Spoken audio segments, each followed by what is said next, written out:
السلام عليكم ورحمة الله وبركاته. بسم الله الرحمن الرحيم، والصلاة والسلام على أشرف المرسلين سيدنا محمد صلى الله عليه وسلم. في البداية حابب أشكر حضراتكم على حسن متابعتكم ليا في القناة، وبشكر الناس اللي اشتركت عندي في القناة، وأتمنى الناس اللي ما اشتركتش تشترك إن شاء الله عندي في القناة. طيب، النهاردة إن شاء الله عندنا حلقة تعتبر زحمة شوية، عندنا أخبار كتير، عندنا انفرادات كتير، عندنا كلام كتير قوي عن الاهلي، كلام كتير جدا عن الزمالك، فاتمنى ان حضراتكم تتابعوني وتفضلوا معايا لحد اخر الفيديو ان شاء الله. طيب، احنا عارفين النهارده كان في 3 مباريات في الدوري العام. انبي لعب سيراميكا وكسب سيراميكا 1-0. سموحه والمصري، سموحه قدر يفوز على المصري 1-0، والاسماعيلي النهارده فاز على نادي الاتحاد 4-1، ودي تعتبر اكبر نتيجه نادي الاسماعيلي عملها السنه دي. المباريات بتاعت النهارده والمباريات الجايه كمان في الدوري تعتبر تحصيل حاصل، لان خلاص الدوري اتحسم للنادي الاهلي زي ما احنا عارفين، والمراكز كلها اتحسمت، والفرق اللي هبطت والفرق اللي قعدت. فخلاص كده يعتبر تحصيل حاصل المباريات بتاعت الدوري الجاي كلها ان شاء الله. طيب، بكره ان شاء الله عندنا ماتشين.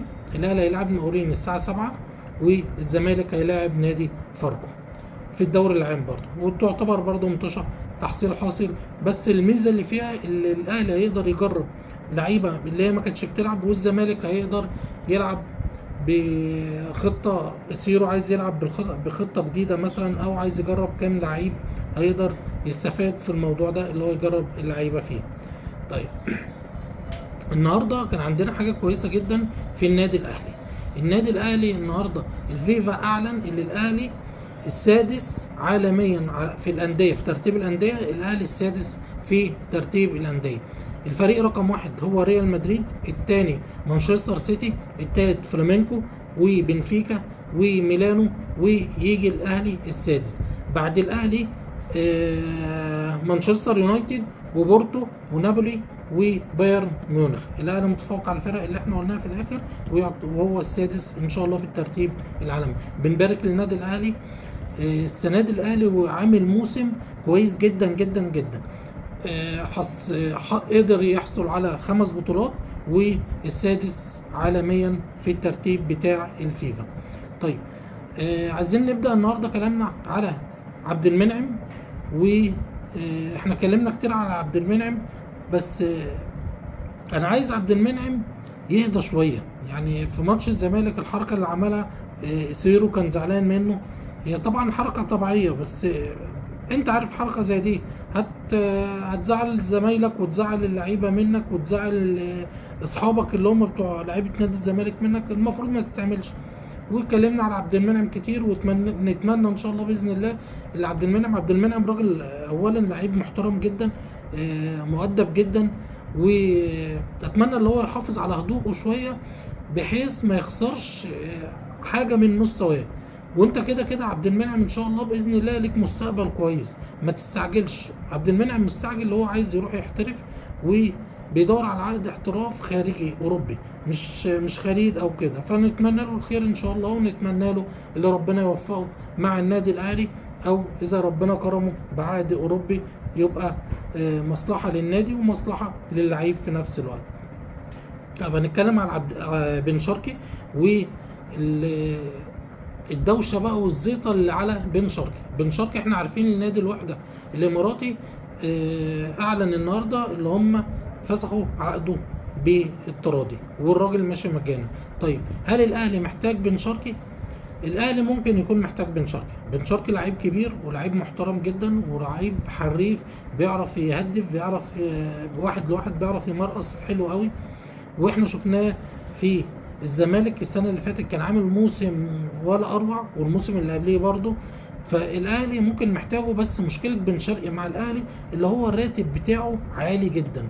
بن شرقي عايز في الموسم 3 مليون دولار، يعني بما يعادل 35 90 95 مليون جنيه. 95 مليون جنيه دي صعب جدا، لان الشناوي تقريبا بياخد 15، حسين الشحات هياخد 15، ان شاء الله باذن الله امام عاشور ينضم وياخد برضه في نفس الرينج ده. يعني الفئه الاولى بتاعت الاهلي بتاخد 15 مليون. صعب ان انت تجيب لعيب زي ده وتديله 95. هو لعيب كويس جدا، ويستاهل الفلوس، بس صعب ان انت تبوظ اوضه اللبس بتاعتك بتاعه الفريق. علي معلول بياخد مليون و300، لو الراجل في التفاوض وافق على مليون 300 ممكن يجي الاهلي، ما وافقش خلاص كده هيبقى بعيد عن النادي الاهلي. ولو الزمالك ضمه هيبقى مرتبه عالي جدا على نادي الزمالك، وهيبقى في قلق في اوضه اللبس، فهو احتمال لا يلعب في الخليج، او ممكن بيراميدز برضه بيفكر فيه. هو لعيب كويس، وهتلاقي فرق كتير قوي عايزه تتعاقد معاه. طيب بوبو احنا قلنا ان شاء الله باذن الله بوبو بنسبه كبيره جدا في النادي الاهلي. بوبو النهارده سافر الساحل لامير توفيق، وهناك موجود برضو الكابتن حسام غالي، واحتمال بنسبه كبيره قوي يعملوا العقد بتاعه ويخلصوا مع اللعيب، ويتوقف رد النادي فيوتشر على موضوع بوبو وموضوع محمود مرعي. احنا عارفين ان بوبو لعيب كويس قوي، ومرعي راجل مدافع محترم قوي وهيفيد النادي الاهلي، وبوبو هيفيد النادي الاهلي مع امام عاشور، مع ديانج، مع مروان عطيه، مع السوليه، مع خط النص بتاعنا ان شاء مع كوكا لسه صغير وفخري. ان شاء الله باذن الله يبقى عندنا خط نص محترم جدا، ويقدروا يعوضوا غياب حمدي فتحي، عشان احنا عارفين كلنا اللي هو سافر في الاحتراف. طيب اتكلمنا على بوبو واتكلمنا على محمود مرعي، هنتكلم على فتوح معروض على النادي الاهلي. فتوح احنا عارفين اللي هو باك شمال، يعتبر احسن باك شمال مصري موجود دلوقتي، لعيب ممتاز جدا جدا جدا، واضافه لاي فريق يلعب فيه فتوح. طب هل فتوح ممكن ينضم الاهلي؟ ممكن ينضم الاهلي، بس الموسم ده صعب جدا لان لسه عنده موسم مع نادي الزمالك. فتوح لو هيتضم من الموسم الجاي، في كلام عليه، واحنا نتمنى طبعا جماهير النادي الاهلي كلها تتمنى اللي هو يبقى موجود في النادي الاهلي ويكون بديل قوي لعلي معلول. محمد شكري اللاعب الناشئ اللي كان في النادي الاهلي وراح نادي سيراميكا، فعقد محمد شكري بند كده اللي هو يحق الاهلي اللي هو يرجعه ويدفع تقريبا 5 مليون او 6 مليون لنادي السيراميكا. هل محمد شكري ممكن يرجع للنادي الاهلي؟ بنسبه كبيره جدا جدا محمد شكري ان شاء الله الموسم الجاي هيكون في النادي الاهلي، وهيكون بديل محترم قوي لعلي معلول. احنا عارفين محمد شكري مدافع كويس قوي، سريع، الميس باص بتاعه قليل قوي، السيروهات بتاعته كويسه قوي، فان شاء الله باذن الله وبيلعب برجله الشمال كمان، فان شاء الله نتمنى له التوفيق مع النادي الاهلي، وهيكون بديل زي ما احنا قلنا قوي جدا لعلي معلول. طيب اتكلمنا كده على محمد شكري وصلاح محسن. بالنسبه لصلاح محسن الراجل مستر كولر معجب بيه قوي وعايزه يرجع، بس اتمنى لو صلاح محسن رجع الاهلي يشد حيله شويه، ما يبقاش يعني السنين اللي فاتت والمواسم اللي فاتت اللي كان موجود في النادي الاهلي تحس اللي هو ما عندوش شراسه هجوميه، الراجل ما بيرجعش يدافع. اتمنى اللي هو لو رجع الاهلي يشد حيله شويه، لان خلاص يعني في كذا لعيب لو لعبوا هيقعدوه. حسين الشحات، طاهر محمد طاهر على قد انتقادي ليه، بس هو من وجهة نظر افضل من صلاح محسن. صلاح محسن لعيب كويس، بس نتمنى له اللي هو يبقى عنده توازن في الملعب، عنده شراسة شوية في الملعب، ونتمنى له الخير ان شاء الله باذن الله لو رجع.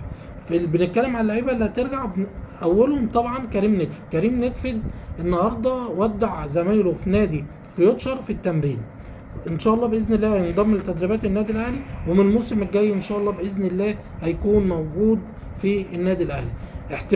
احتمال نتفد يرجع تاني فيوتشر، لو نادي فيوتشر حبينا نشتري منهم، الاهلي حب يشتري منهم بوبو ومحمود مرعي، الصفقه دي بوبو ومحمود مرعي مطلوب منهم فلوس كتير قوي، لو في تفاوض من النادي الاهلي مع نادي فيوتشر اللي هو الفلوس دي تنزل شويه، وممكن يبقى في لعيبه اعاره، لعيبه بيع نهائي، فممكن صلاح محسن نشوفه السنه الجايه في فيوتشر ان شاء الله. طيب اكرم توفيق ان شاء الله باذن الله خلاص، المفروض من الاسبوع الجاي هيتمرن مع الفرقه التمرين بتاعه الطبيعي قوي، والتمرين الجماعي ان شاء الله، وبعديه باسبوع هيكون كريم فؤاد هينضم للتدريبات الجماعيه. نتمنى لهم ان شاء الله باذن الله التوفيق، وربنا يبعد عنهم الاصابه مره تانية، لانهم هم لعيبه مفيدين جدا للنادي الاهلي، مفيدين جدا للمنتخب المصري. فاتمنى ربنا يكرمهم ويكفيهم شر الاصابه، هم واللعيبه كلها بتاعت مصر كلها ان شاء الله. طيب، مهاجم الاهلي احنا قلنا اللي هيكون ان شاء الله باذن الله راجل برازيلي. في كلام كتير قوي على سوزا، وده مهاجم كويس جدا، وفي كلام على المهاجم بتاع نادي ميتلاند اللي بيلعب فيه امام عاشور. ان شاء الله باذن الله هو الموضوع مش هيخرج عن سوزا، وكنا اتكلمنا على سماتا والمهاجم بتاع ميتلاند. الثلاثه دول ان شاء الله باذن الله مش هيخرج منهم المهاجم بتاع النادي الاهلي. اي واحد في الثلاثه هيجي النادي الاهلي هيكون مفيد جدا جدا جدا، وهيكون راس حربه محترم جدا جدا، ويليق بالنادي الاهلي، ويليق ل هيكفي رغبه جماهير النادي الاهلي ان شاء الله. طيب، ان شاء الله باذن الله كان في موضوع كده كنت عايز اتكلم فيه بتاع المستشار مرتضى منصور، وموضوع الحاج رجب بحة. الموضوع ده عامل قلق كبير قوي، لانه مع الكلام، والراجل طلع هو واهله عملوا فيديو كده، والراجل طلع يعني ربنا يبارك له ويديله الصحه يا رب، ويوسع عليه في رزقه. طلع راجل بنا طبعا، مش عيب طبعا اكل العيش، وراجل بسم الله ما شاء الله، ربنا يديله الصحه ويبارك له في عياله يا رب. والراجل امام مسجد بسم الله ما شاء الله، حافظ القران. فنتمنى باذن الله الموضوع يهدى، ونتمنى للحاج رجب باذن الله اللي ربنا يقويه كده. وهو كان في كلام اللي هم يرفعوا قضيه على المستشار مرتضى منصور في ليه الحاج رجب ان شاء الله. نتمنى ان الامور دي كلها تهدى، ومفيش حد بيكسب بالسحر يا جماعه، مفيش الكلام ده. الاهلي لو هيسحر ويكسب كان كسب كاس العالم، ما كانش خسر من صن داونز 5. كان كده كده الاهلي كسبان الزمالك في السوبر 2-0 قبل الموضوع بتاع الدوري وبتاع الكلام ده كله. وفي الدور الاول الاهلي كسبان 3-0. ما فيش حاجه اسمها سحر في الكوره، ما فيش الكلام ده مش حلو يعني في حق نادي الزمالك، وفي حق رئيسه، وفي حق الراجل الغلبان اللي اسمه الحاج رجب بحة. طيب، هنتكلم النهارده على موضوع ميدو وموضوع كابتن اسامه حسني واستاذ جمال جبر. النهارده تقدم ببلاغ للنائب العام الكابتن اسامه حسني كابتن النادي الاهلي السابق، وجوز بنت كابتن محمود الخطيب، والاستاذ جمال جبر رئيس الاعلام في النادي الاهلي. تقدموا ببلاغ في كابتن ميدو. ميدو غلط في كابتن اسامه، ونزل الصوره بتاعت صفوت حجازي وهو بيكتب كتابه ومش عارف ايه، وكاتب الكتاب ده كان في مسجد الشرطه، كانش لسه بقى في قصه الاخوان والكلام ده كله. فاتمنى الخير، واتمنى مش عايزين قلق، انا اتمنى ان هم يتصالحوا بصراحه. اذا كان ميدو كابتن نادي الزمالك ولاعيب كويس جدا ولاعيب منتخب مصر، وكابتن اسامه حسني كابتن النادي الاهلي وكان لعيب كويس جدا، وبرده كان لاعب في منتخب مصر. اتمنى الخير، واتمنى ان الدنيا تهدى شويه. لو الدنيا هديت والله هنتفرج على كوره كويسه، لان احنا بص تكرارا واتكلمنا في الموضوع ده مليون مره يا جماعه، ما فيش كوره في مصر بدون الاهلي والزمالك. الاهلي والزمالك لما يكون الاهلي والزمالك بيلعبوا بتلاقي الشوارع فاضيه خالص، وتلاقي الهوا مليانه، وتلاقي الناس كلها قاعدين بيتفرجوا على المباراه.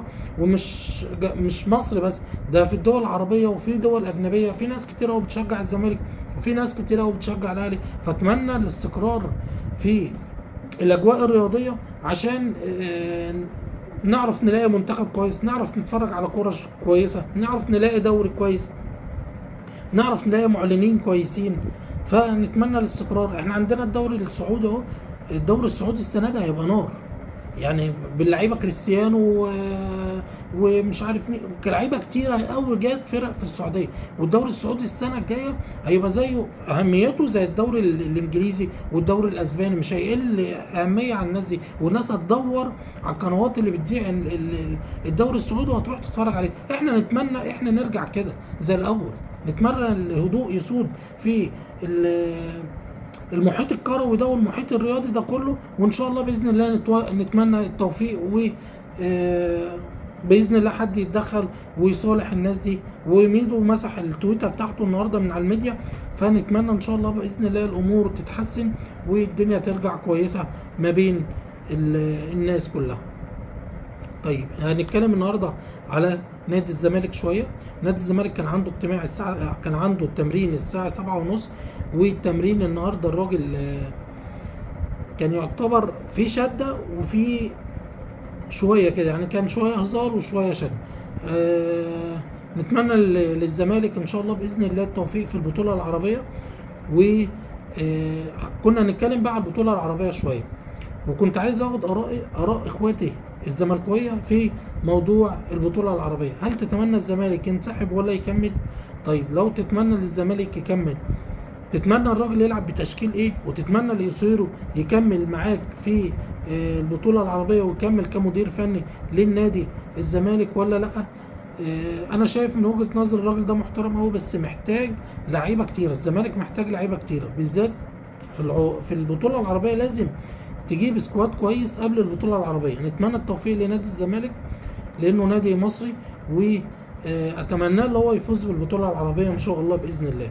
النهارده اللعيبه شيكابالا حضر تقريبا نص التشكيل نص التمرين واستاذن ومشي. النهارده احمد فتوح للاسف استاذن ما جاش النهارده التمرين عشان كان حاسس شويه باجهاد. فنتمنى لشيكابالا ونتمنى فتوح اللي احنا نشوفهم باذن الله في المباريات بتاعه البطوله العربيه، واتمناهم بيظهروا مش هم بس، هم والفرقه كلها بمستوى كويس، لانهم هيمثلوا في البطوله العربيه مصر ان شاء الله. اتمنى لهم التوفيق باذن الله، و نشوفهم في صوره كويسه مع اللعيبه اللي هتيجي جديده وتتضم لنادي الزمالك. احنا قلنا الزمالك بكره عنده ماتش مع فاركو. الراجل هيجرب اظن اللي هو يلعب بتشكيل غير اللي لعب بيه ماتش الزمالك خالص. طبعا الناس كلها زعلانه منه عشان التشكيل اللي بدا بيه نادي الزمالك والراجل النادي الاهلي، والراجل ما بين الشوطين قدر يعدل شويه في التشكيل بتاعه. والشوط الثاني كان الزمالك يعتبر ند شويه للنادي الاهلي. حسام عبد المجيد هيغيب عن الماتش بكره عشان عنده 3 انذارات، وان شاء الله باذن الله نتمنى له التوفيق. حسام عبد المجيد مدافع كويس قوي، لسه صغير هيجي منه. يعني الكوره اللي هو جاي يطلعها راحت للشحات، والشحات احرز منها الجون الاول. مفيش لعيب بيبقى عايز يغلط، هو الراجل جه بيطلعها بس ما كانش فيها توفيق وطلعت قدام حسين الشحات، وحسين الشحات قدر يسدد الكرة في الجون ويحرز جون كويس قوي. طيب احنا اتكلمنا على فريق الزمالك واتكلمنا على الماتش بتاعه بكره ان شاء الله باذن الله، ونتمنى الخير للزمالك ونتمنى له التوفيق ان شاء الله باذن الله في البطوله العربيه. وكنا نتكلم النهارده باذن الله تاني على التشكيل بتاع الاهلي. مستر كولر كان في تمرين النهارده بتاع النادي الاهلي، الراجل ما عندهوش تهريج يعني انا حصدت البطوله بس مش عايز اخسر الماتش الجاي. بيفكر ان شاء الله باذن الله يلعب يريح اللعيبه الاساسيه بتاعته ويلعب باللعيبه اللي هي ما كانتش بتلعب، احمد عبد القادر والناس اللي وطاهر محمد طاهر، يلعب بمحمد شريف اساسي، يلعب بقندوسي اساسي. نتمنى ان شاء الله باذن الله نشوف مستوى كويس للعيبه وللنادي الاهلي، ونتمنى الخير لنادي الزمالك، ونتمنى الخير للناس كلها باذن الله. واسف على الاطاله، واتمنى يكون عند حسن ظنكم بيا، واتمنى الناس اللي ما اشتركتش تشترك عندي في القناه. وشكرا والسلام عليكم ورحمه الله وبركاته.